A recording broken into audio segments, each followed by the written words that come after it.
G'day, this is Grant from Aircon Solutions. We're just going to be installing an extra outlet on a smart AirSmart ducted high velocity system, and today we're just going to show you how to add an extra outlet onto the SmartFlow ducting.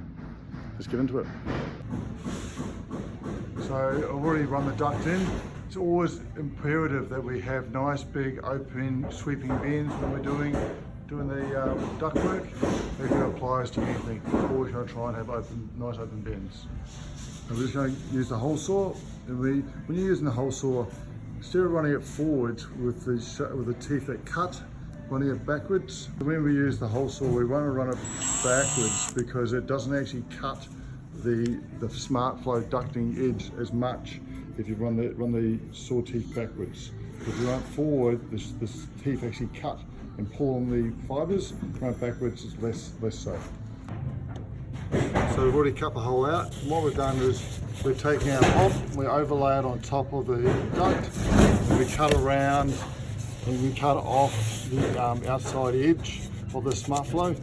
See this on both inside and outside, so that's why we run the hole saw backwards, so we don't get as many of these little flyways tags. If you get heaps of these inside, they end up just rattling inside. Sometimes you can hear it through the plaster. So we cut out the square, so then the foam face of the pop, can be attached to the foam face of the duct. We then apply silicone. We're using the Tech 7 for doing the connection. So we just apply the Tech 7 around the face.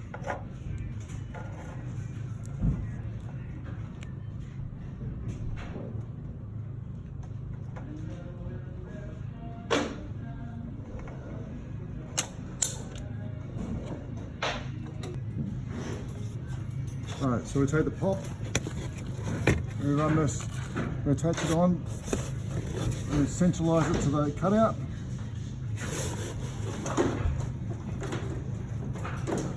And then we tape it all on.